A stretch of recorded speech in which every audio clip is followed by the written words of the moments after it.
In this video, we're going to learn how to use the divmod function in Python, which returns both the quotient and the remainder of a division operation. So in mathematics, we can represent the result of a division operation using two parts.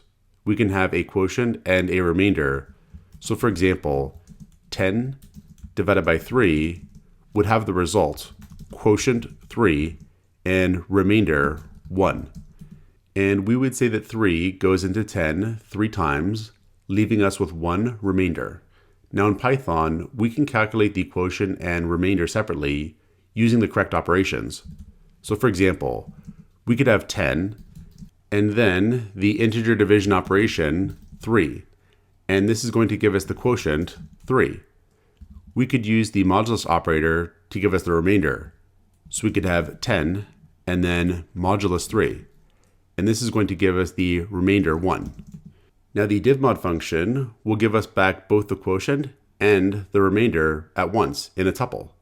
So for example, we could have here quotient and then comma remainder, and then we'll call divmod and we'll pass it 10 and 3. We can then output the resulting quotient and remainder.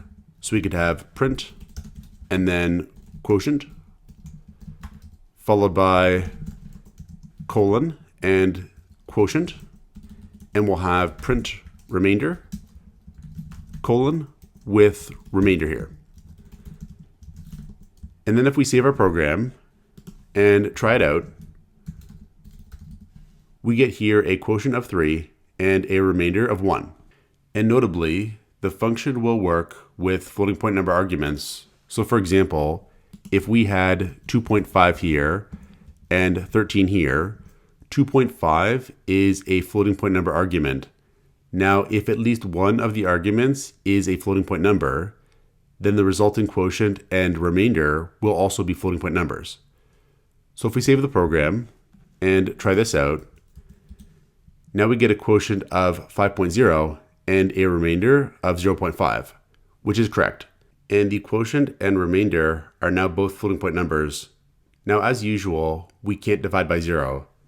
So for example, if we have 0 here, and we save the program and try it out, we now get this 0 division error here, because as usual, we can't divide by 0.